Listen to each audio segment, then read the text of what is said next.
love me? Of course. Enjoy my life. आज हम जिस मूवी को एक्सप्लेन करने वाले हैं उसका नाम है डीप वाटर। ये कहानी एक ऐसी औरत की है जो अपने पति के सामने ही दूसरे मर्दों के साथ काम क्रिया करने लगती है। मूवी की शुरुआत में हम एक निक नाम के आदमी को देखते हैं जो साइकिलिंग करके अपने घर आया होता है। वहाँ उसकी वाइफ मिलिंडा सीढ़ियों पर बैठी थी।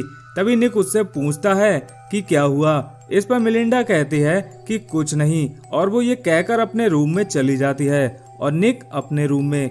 यहाँ हमें ये पता चलता है कि इन दोनों के रिश्ते ठीक नहीं हैं। इसके बाद रात को मिलिंडा निक को अपने रूम में बुलाती है और उससे ड्रेस चूज करने को कहती है।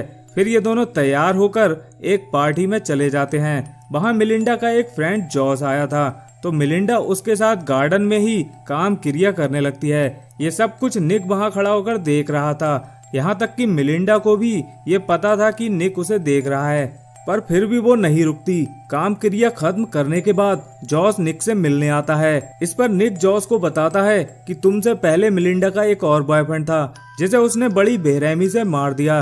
ये बात सुनकर जॉस डर जाता है और बिना कुछ कहे पार्टी से चला जाता है। जॉस के ऐसे चले जाने के बाद मिलिंडा निक से पूछती है कि तुमने आखिर उससे ऐसा क्या कहा। इस पर निक कहता है कि मैंने उससे कुछ भी नहीं कहा। इसके बाद ये दोनों घर पहुंचते हैं तो मिलिंडा निक को अपने कपड़े निकालने में हेल्प करने को कहती है। मिलिंडा को ऐसी हालत में देखकर निक के अंदर का प्यार उमड़ने लगता है, मगर तभी मिलिंडा निक को वहां से जाने को कहती है। अगले दिन मिलिंडा को पता चलता है कि निक ने जॉस से क्या कहा था और वो निक पर बहुत गुस्सा करने लगती है और वो निक से कहती है कि तुम्हें जॉस से माफी मांगनी होगी जब रात को वो डिनर पर आएगा। रात को जब ये तीनों डिनर कर लेते हैं तो मिलिंडा जॉस को अपने कमरे में ले जाती है और काम क्रिया शुरू कर देती है। ये सब निक भी वहाँ खड़ा होकर देख रहा था। अगली सुबह निक और मिलिंडा एक पार्टी में जाते हैं जहाँ निक की एक टोनी नाम के आदमी से बहस हो जाती है। इसके बाद हम निक को एक लड़की के साथ नाचते हुए देखते हैं और ये देखकर वहाँ खड़े सभी लोग काफी हैरान थे, क्योंकि उन्हें अभी तक यही पता था कि निक एक अच्छा डांसर नहीं है। ये देखकर मिलिंडा निक से इम्प्रेस हो जाती है और लौटते समय गाड़ी में ही काम क्रिया शुरू कर देती है और घर तक ऐसा ही चलता है। अगले दिन निक को बैंक से कॉल आता है कि मिलिंडा ने एक रिक नाम के आदमी को $3000 ट्रांसफर किए हैं, मगर बैंक में पैसे ना होने की वजह से पैसे ट्रांसफर नहीं हुए। इसके बाद निक रिक के बारे में पता लगाने लगता है और एक होटल में पहुंचता है जहां रिक पियानो बजाया करता था। तभी वहां मिलिंडा भी आ जाती है और रिक को मिलिंडा के साथ देखकर निक वापस अपने घर चला जाता है। अगले दिन जब निक अपनी बेटी के साथ कहीं जा रहा था तो उसे रास्ते में रिक दिखता है जिसके हाथ में एक बुके था। रात को वही बुके निक को अपनी टेबल पर दिखता है, जिसे देखकर वो समझ जाता है कि रिक यहाँ पर आया था और वो उसे उठाकर डस्टबिन में फेंक देता है। अगले दिन ये दोनों एक पार्टी में जाते हैं जहाँ पर रिक भी आया हुआ था। तभी निक को मिलिंडा कहीं दिखाई नहीं देती तो वो मिलिंडा को ढूंढने लगता है, मगर मिलिंडा रिक के साथ काम क्रिया में लगी हुई थी।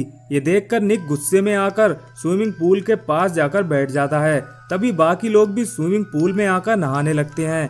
यहाँ पर रिक, मिलिंडा और उसके बाकी दोस्त भी आ जाते हैं। रिक और मिलिंडा को एक साथ स्विमिंग पूल में देखकर निक को बहुत गुस्सा आ रहा था। तभी अचानक बारिश आ जाती है और ये लोग पूल से निकलकर घर के अंदर चले जाते हैं, मगर निक अभी तक वहीं पर बैठा था और मिलिंडा का बॉयफ्रेंड रिक भी अभी तक पूल में ही था। तभी निक मौके का फायदा उठाकर रिक को पानी में डुबाकर मार देता है और वापस घर के अंदर चला जाता है। तभी मिलिंडा को जब रिक कहीं नहीं दिखता तो वो उसे बाहर पूल में देखने लगती है जहां उसकी डेड बॉडी स्विमिंग पूल में तैर रही थी। ये देखकर मिलिंडा जोर से चिल्लाती है, पर जब सब लोग वहां पहुंचकर उसे स्विमिंग पूल से निकालते हैं तब तक रिक का काम तमाम हो चुका था। अब यहाँ पर पुलिस भी आ जाती है और वो सबसे पूछताछ करने लगती है, मगर तभी मिलिंडा कहती है कि निक ने ही रिक को मारा है, मगर कोई सबूत ना होने की वजह से पुलिस वहां से चली जाती है। अगले दिन जब निक साइकिलिंग करने जाता है तो उसे पता चलता है कि कोई उसका पीछा कर रहा है। कुछ दिन बाद निक कहीं जा रहा था, तब उसे वही कार दिखती है जो उस दिन उसका पीछा कर रही थी। ये कार एक रेस्टोरेंट के बाहर पार्क थी, पर जब निक अंदर जाता है तो मिलिंडा को उस कार वाले आदमी के साथ देखकर हैरान होता है।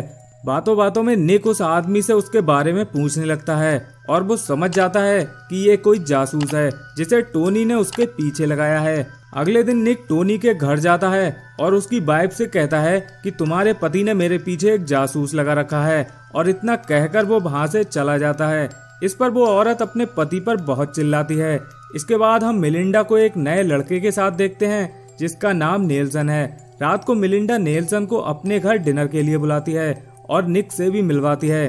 डिनर करने के बाद मिलिंडा नेल्सन को लेकर अपने रूम में चली जाती है और वहां वो दोनों काम क्रिया शुरू कर देते हैं। ऐसा करते हुए इस बार भी निक उन्हें देख रहा था और उसे इस बात पर बहुत गुस्सा भी आ रहा था। अगले दिन निक नेल्सन के ऑफिस के बाहर उसका इंतजार करने लगता है। जब नेल्सन बाहर आता है तो निक उसे घर तक छोड़ने के बहाने जंगल में ले जाकर जान से मार देता है और उसकी बॉडी पर पत्थर बांधकर उसे पानी में डुबो देता है। और ये सब करने के बाद वो घर वापस चला जाता है।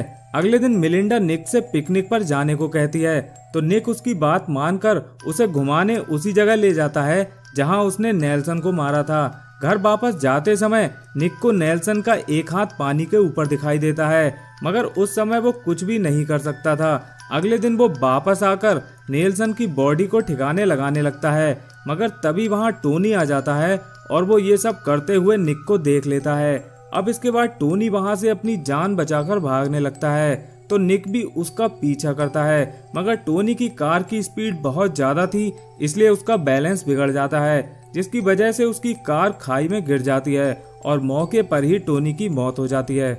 इसके बाद हम मिलिंडा को देखते हैं जो निक का सामान चेक कर रही थी। तभी उसे नेल्सन का पर्स मिलता है, जिसे देखकर वो समझ जाती है कि उसके सभी बॉयफ्रेंड को निक ने मारा है और वो उससे परेशान होकर उसे हमेशा के लिए दूर जाने का फैसला करती है। मगर मिलिंडा की बेटी कहीं जाना नहीं चाहती थी, वो सिर्फ अपने डैड के साथ ही रहना चाहती थी।